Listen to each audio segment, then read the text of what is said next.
সকল জ্ঞানৰ অন্বেষণ ইউটিউব চেনেললৈ তোমালোকক পুনৰবাৰ স্বাগতম জনাইছোঁ। আজি আমি সমাজ বিজ্ঞানৰ আমি আগত এটা চেপ্টাৰ পঢ়িছিলোঁ বংগ বিভাজন আৰু স্বদেশী আন্দোলনৰ ওপৰত তোমালোকক 27টা টোটেল আমি MCQ কুৱেশ্যন তোমালোকৰ বাবে লৈ আহিছিলোঁ। আজি আমি পিছৰ এটা চেপ্টাৰৰ MCQ কুৱেশ্যন কেইটামান কৰিম। এটা পাৰো দুটা পাৰো চেপ্টাৰৰ ৱাইজত কুৱেশ্যন কেইটা কৰিবলৈ যত্ন কৰিম। গতিকে যিসকলে ভিডিঅ'টো নতুনকৈ চাইছে প্লিজ চেনেলটো ছাবস্ক্ৰাইব কৰি দিব, কাষতে থকা বেল আইকনটো টিপি দিব যাতে আমি ভিডিঅ' দিলে আপোনালোকে প্ৰথমতে চাবলৈ পায়। আৰু যিসকল আগৰ অলৰেডি তেওঁলোকে ছাবস্ক্ৰাইব কৰি থৈছে তেওঁলোকে ভিডিঅ'টো লাইক কৰিব, কমেণ্ট কৰিব। সকলোকে কৈছোঁ ভিডিঅ'টো লাইক কৰিব, কমেণ্ট কৰিব। কিবা সুধিব লগা থাকিলে আমাক কমেণ্ট বক্সত জনাব আৰু বন্ধুবৰ্গৰ লগত শ্বেয়াৰ কৰিব। মোৰ কথা মই আগৰ ভিডিঅ'টোত কৈছোঁৱেই, নেক্সট নকলেও হ'ব বুলি ভাবিছোঁ। আৰু এতিয়া আমি দেৰি নকৰি ভিডিঅ'টো আৰম্ভ কৰোঁ। ব'লা আমি এতিয়া ভিডিঅ'টোৰ মাজলৈ যাওঁ। মহাত্মা গান্ধী আৰু ভাৰতৰ স্বাধীনতা সংগ্ৰামৰ কেইটামান কুৱেশ্যন তোমালোকলৈ আগবঢ়াইছোঁ। মহাত্মা গান্ধী আৰু ভাৰতৰ স্বাধীনতা সংগ্ৰামৰ প্ৰথমটো কুৱেশ্যন হৈছে কোন চনৰ কোন তাৰিখে ভাৰত স্বাধীন হৈছিল? সকলোৰে জানা, একেবাৰে ইজি কুৱেশ্যন। 1947 চনৰ 15 আগষ্ট। আগষ্টত খেলি মেলি নকৰিবা দেই।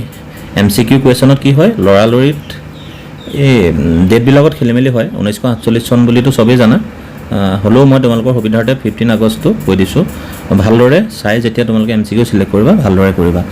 মহাত্মা গান্ধীৰ মৃত্যু কেতিয়া হৈছিল? সকলোৱে জানা 1948 চনৰ 30 জানুৱাৰীত। ব্ৰিটিছ চৰকাৰে কেতিয়া ভাৰতলৈ কেবিনেট মিছন পঠাইছিল? HSLC 2022 এইটো কুৱেশ্যন আহিছে, গতিকে এইটো চাবা। 1946 চনৰ মাৰ্চ মাহত। বা তোমালোকক এইবাৰ এনেকৈও দিব পাৰে কেবিনেট মিছন কোন মাহত ভাৰতলৈ পঠিওৱা হৈছিল? মাৰ্চ মাহত। কুৱেশ্যনবিলাক ওলোটা পোলোটাকৈ দিব পাৰে, আপোনালোকে চাবা।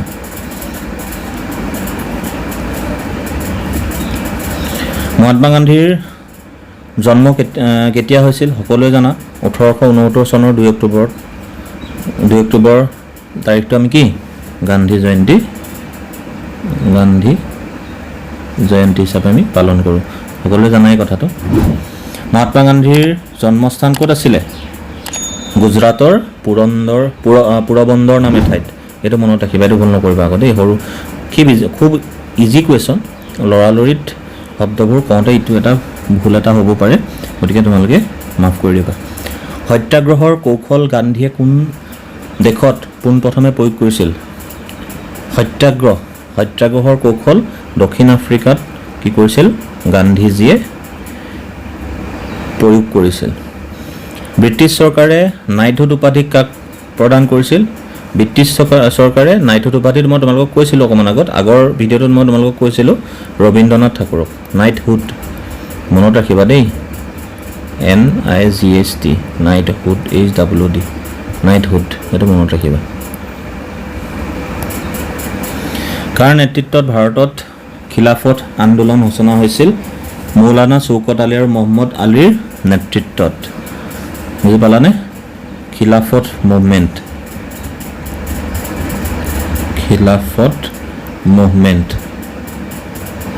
খিলাফত বুলি ক'লেই গম পাব লাগে তোমালোকে কি আছিলে। খিলাফত বুলি কোৱাৰ লগে লগে কি হ'ব? খিলাফত হ'লে মৌলানা শৌকত আলী আৰু মহম্মদ আলী। মানে খিলাফত বুলি কোৱাৰ লগে লগে তোমালোকে নামকেইটা অকণমান নিজে চাবা, তেতিয়া গম পাবা। সেইটো মনত ৰাখিবা। চৌৰাচৌৰী ঘটনা কেতিয়া সংঘটিত হৈছিল? 1922 চনৰ 5 ফেব্ৰুৱাৰীত। 1922 চনৰ 5 ফেব্ৰুৱাৰীত চৌৰাচৌৰী কাণ্ড যেতিয়া সংঘটিত হৈছিল। চৌৰাচৌৰী এটা পুলিচ ষ্টেচনৰ নাম আছিল। পুলিচ ষ্টেচনটো কি হৈছিলে? যেতিয়া নন কোঅপাৰেশ্যন মুভমেণ্ট মানে অসহযোগ আন্দোলন। সকলোৱে জানা অসহযোগ আন্দোলন যেতিয়া হৈছিল, মহাত্মা গান্ধীয়ে এনেকুৱা এটা শক্তি হৈছিল, এই চৌৰাচৌৰী যদি কাণ্ডটো নহ'লহেঁতেন ভাৰতে সেই 1922 চন মানতে কি হৈছিলে? স্বাধীনতা লাভ কৰিলেহেঁতেন। কিন্তু চৌৰাচৌৰী কাণ্ডটো কি হ'ল? মহাত্মা গান্ধী কি আছিল? তেওঁ অহিংসাৰ পন্থত আছিল। তেওঁ হাই কাজিয়া হুলস্থুল এইবিলাক ভাল নাপাইছিল। কিন্তু চৌৰাচৌৰী কাণ্ডটো কি হৈছিল? যেতিয়া এইখিনি তাতে আছিলে নহয় গৰম দল আৰু নৰম দল বুলি দুটা কৈছিলোঁ। সেই নৰম দলৰ যিখিনি মানুহ আছিল তেওঁলোকে কি ক'লে? সেই পুলিচ চকীটো জ্বলাই দিলে। জ্বলাই দিয়াৰ কাৰণে যিটো 1920 চনতে যিহেতু অসহযোগ আন্দোলন ষ্টাৰ্ট হৈছিল, হৈ পেলাই 1922লৈকে চোৱা কিমান বছৰত আৰম্ভ হৈছিল।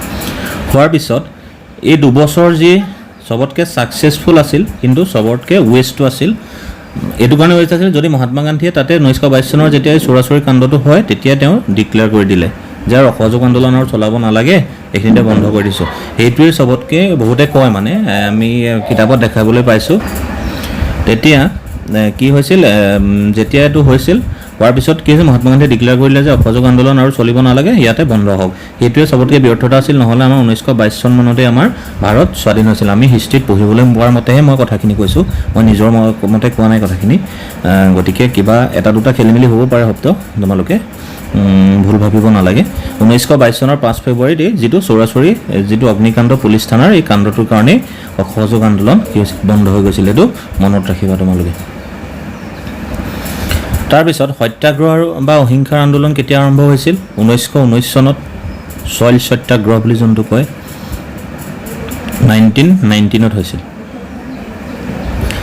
জালিয়ানৱালাবাগৰ হত্যাকাণ্ড এইটো কথাও জানা জালিয়ানৱালাবাগৰ হত্যাকাণ্ড কেতিয়া সংঘটিত হৈছিল 1919 চনৰ 13 এপ্ৰিলত 1919 চনৰ 13 এপ্ৰিলত হৈছিল এইটো কি আছিলে জালিয়ানৱালাবাগৰ যিটো হত্যাকাণ্ড এই হত্যাকাণ্ডত মিটচেল অ' ডায়াৰ নামৰ এজন ব্ৰিটিছৰ কি আছিলে তেওঁ ব্ৰিটিছৰ এজন ওপৰলা আছিলে তেওঁ পৰা কি হৈছিলে এই মানুহখিনি তাতে এটা ফেষ্টিভেল পাতিছিলে ফেষ্টিভেলত মানুহখিনি তাতে লগ খাইছিলে লগ খোৱাৰ পাছত কি হ'ল তাতে প্ৰায় ব্ৰিটিছে গুলিয়াই পেলাই প্ৰায় 1000 মান মানুহক গুলিয়াই মানে হত্যা কৰিছিলে কিন্তু একচুৱেল বেছি হয় কিন্তু কিমানজন বুলি কৈছিলে তাৰ পৰা 1000ৰ ভিতৰত মানুহ গুলিয়াই হত্যা কৰাৰ বাবে এই যি অসহযোগ আন্দোলন সেইটোতে অসহযোগ আন্দোলনৰ উৎপত্তি হৈছিলে জালিয়ানৱালাবাগৰ যিটো হত্যাকাণ্ড আছিলে সেইটো মনত ৰাখিবা জালিয়ানৱালাবাগৰ হত্যাকাণ্ড 1919 চনৰ 13 এপ্ৰিল এইটো মনত ৰাখিবা দেই এইটো খুব ইম্পৰ্টেণ্ট কুৱেশ্যন সবৰমতী আশ্ৰম আৰু দাণ্ডিৰ মাজৰ দূৰত্ব কিমান আছিল সবৰমতী আশ্ৰম আৰু দাণ্ডি মাৰ্চৰ দূৰত্ব প্ৰায় 385 কিলোমিটাৰ আছিল এইটো সবৰমতী আশ্ৰম আৰু দাণ্ডি মাৰ্চৰ কথা তোমালোকে জানা অসহযোগ আন্দোলনত যেতিয়া পঢ়িবা তাতে গোটেইখিনি কথা আছে কোনটো আন্দোলনৰ সময়ত গান্ধীয়ে কৰিম কিম্বা মৰিম শ্লোগান দিছিল ভাৰত ত্যাগ আন্দোলনৰ সময়ত quiet India movement quiet India movement মই টাৰ্মবিলাক এইটো কাৰণে কৈছোঁ যাতে তোমালোকৰ অসমীয়া মনত নাথাকিলেও ইংলিছটো চাই দিলেও মনত পৰে কুৱেশ্যন পেপাৰ যিহেতু তোমালোকৰ 4টামান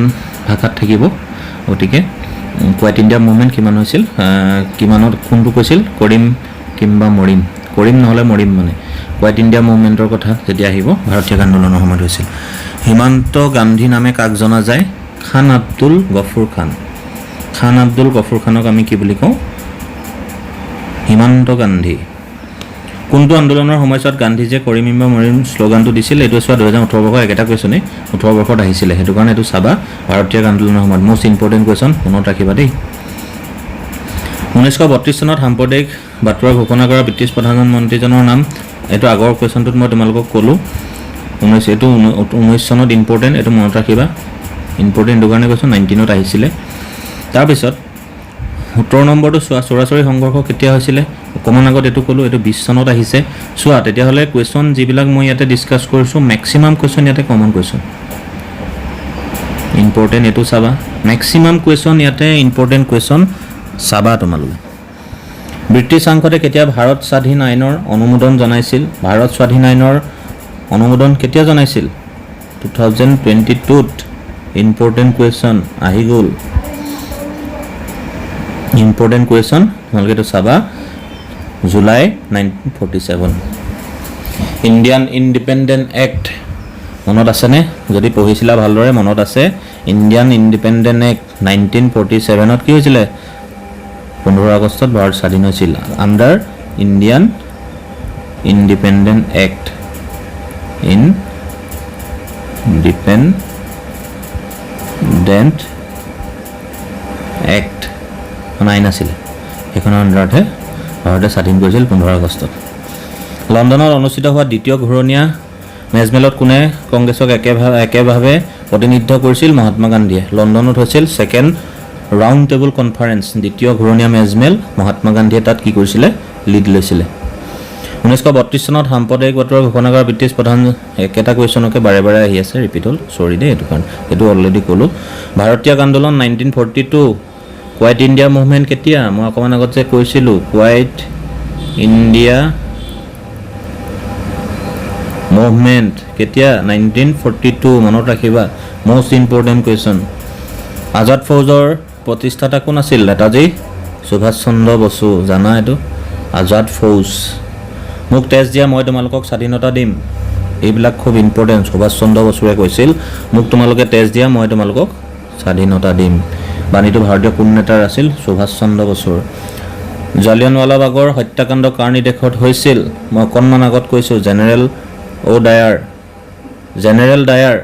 এইটো জেনেৰেল ডায়াৰ DYR ডায়াৰ আৰু এইটো আছিল যোনে গুলিয়াইছিল কোনে মিটচেল অ' ডায়াৰ DYR মিটচেল অ' ডায়াৰ কোনে হৈছিলে সুদাম সিং এইটো মনত ৰাখিবা সুদাম সিঙে হত্যা কৰিছিল কোনে হত্যা কৰিছিল আহিব পাৰে এইটো কুৱেশ্যন ৰবীন্দ্ৰনাথ ঠাকুৰে কেতিয়া ব্ৰিটিছ চৰকাৰে দিয়া নাইট উপাধি পৰিত্যাগ কৰিছিল এই যিটো জালিয়ানৱালাবাগৰ হত্যাকাণ্ড যে মই কৈছিলোঁ মানুহ গুলিয়াই মাৰিছিলে সেই গুলিয়াই মৰাৰ কাৰণে ৰবীন্দ্ৰনাথ ঠাকুৰে ব্ৰিটিছ চৰকাৰে দিয়া সেইটো নাইটহুড উপাধিটো পৰিত্যাগ কৰিছিল মনত থাকিবনে জেনেৰেল ডায়াৰে অৰ্ডাৰ দিছিল মিটচেল অ' ডায়াৰে গুলিয়াইছিল সুদাম সিঙে মিটচেল অ' ডায়াৰক মাৰিছিল হ'ল কিমান মানুহ মৰিছিল প্ৰায় 1000ৰ ওচৰত একচুৱেলটো মই গম পালে তোমালোকক পিছত কৈ দিম বাৰু এইটো পাহৰিছোঁ কিতাপত চাব লাগিব মই বাংলাদেশে কেতিয়া স্বাধীনতা লাভ কৰে বাংলাদেশে 1971 চনৰ মাৰ্চ মাহত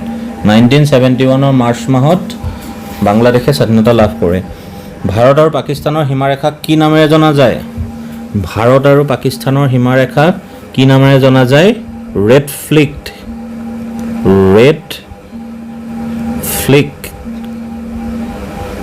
এইটো মনত ৰাখিবা স্বাধীন ভাৰতৰ প্ৰথম প্ৰধানমন্ত্ৰী কোন আছিল স্বাধীন ভাৰতৰ প্ৰথম প্ৰধানমন্ত্ৰী জৱাহৰলাল জৱ হৈ আছে ইয়াতে স্পেলিং মিষ্টেক আছে জৱা দেই জৱাহৰলাল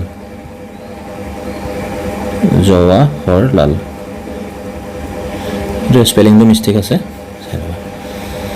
তাৰপিছত আছে অসমৰ ব্ৰিটিছ বিৰোধী জাগৰণ আৰু কৃষক বিদ্ৰোহ আমি এইখিনি পিছৰ ভিডিঅ'টোত আলোচনা কৰিম আজিলৈ ভিডিঅ'টো ইমানেই যদি ভিডিঅ'টো ভাল লাগিলে লাইক কৰিবা কমেণ্ট কৰিবা কিবা যদি মই ক'বা কৈছোঁ মানুহ মাত্ৰে ভুল হৈ কিবা কওঁতে হয়তো এটা দুটা খেলিমেলি হ'ব পাৰে যদি কিবা ভুলকৈ কৈছোঁ তোমালোকে মোক কমেণ্টত জনাবা আৰু কি কয় স্পেলিং এটা দুটা PDF-বিলাকত ভুল আছে তোমালোকে যিসকলে PDF-টো প্ৰয়োজন আছে তোমালোকৰ বুলি ভাবিছা এই PDF-টো তোমালোকক যদি প্ৰয়োজন লাগে বুলি ভাবিছা আমাৰ হোৱাটছআপ গ্ৰুপ লিংক ডেছক্ৰিপশ্যনত তোমালোকে লিংক পাবা হোৱাটছআপ গ্ৰুপ নহ'লে টেলিগ্ৰাম গ্ৰুপ আছে টেলিগ্ৰাম গ্ৰুপত তোমালোকে এড হৈ ল'বা মই ভিডিঅ'কেইটা দিয়াৰ পাছতে আপলোড কৰাৰ পাছতে গ্ৰুপত মই PDF-বিলাক এৰি দিম তোমালোকে সেইখিনি চাই ল'বা বাকি যিসকলে নতুনকৈ চাই আছে চেনেলটো প্লিজ চেনেলটো ছাবস্ক্ৰাইব কৰি দিব আৰু কাষতে থকা বেল আইকনটো টিপি দিব আজিলৈ ইমানেই ভিডিঅ'টো আৰু দীঘলীয়া নকৰোঁ ধন্যবাদ